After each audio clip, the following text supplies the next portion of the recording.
জয় বাবা লোকনাথের জয় জয় শিবকল্প মহাযোগী দীননাথ দীনদয়াল বাবা লোকনাথ।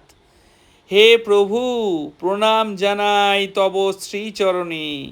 দাদাভাই, আপনাকেও প্রণাম জানাই। আমার নাম হলো রঞ্জিত দে। আমি থাকি বারাসাতে। বাবা লোকনাথকে আমি সচ্চিদানন্দ পরমাত্মা বলে জানি। সচ্চিদানন্দ কথাটির অর্থ হল সবসময় যিনি আনন্দে থাকেন। আর তাই আমার বাবা সচ্চিদানন্দ হওয়ার কারণে সব সময় সদা সর্বদা আনন্দেই থাকেন। পরম আনন্দ স্বরূপ হলেন তিনি।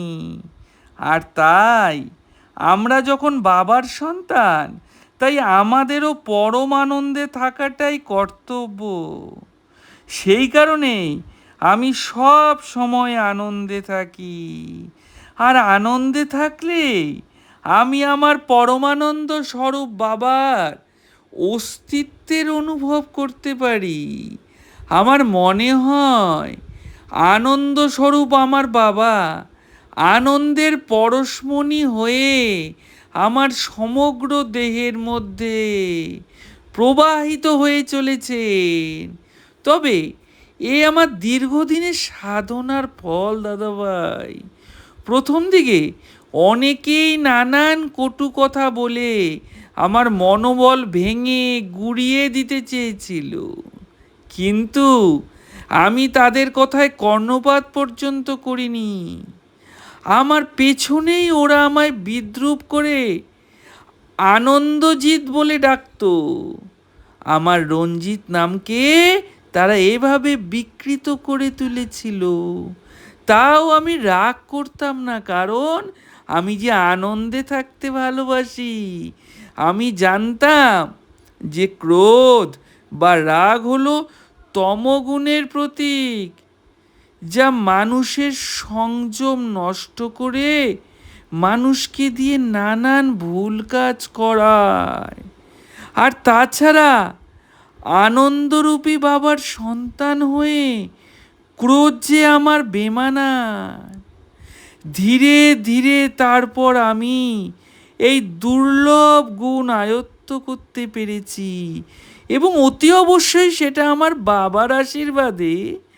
আর এই গুণ এখন যেন আমার সাফল্যের মুকুটের মধ্যমণি হয়ে বিরাজ করছে। ব্যবসা করতে গিয়ে দাদাভাই আমি এটা বুঝতে পেরেছি যে যত বেশি মাথা ঠান্ডা যে রাখতে পারবে, সে তত দ্রুত এবং অধিক পরিমাণে উন্নতি করতে সক্ষম হবে।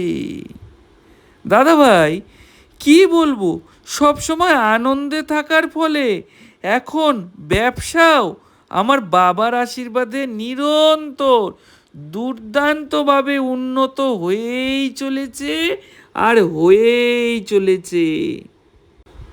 অবশ্য শুধুমাত্র ব্যবসাই বা বলছি কেন, জীবনের সব ক্ষেত্রেই এখন আমার সাফল্য আর সাফল্য।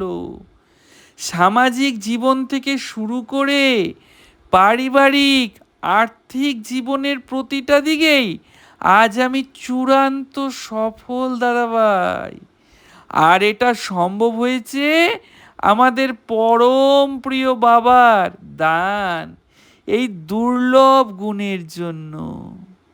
জয় বাবা লোকনাথের জয়, জয় প্রভু লোকনাথের জয়, জয় বিশ্বাসনাথ বাবার জয়।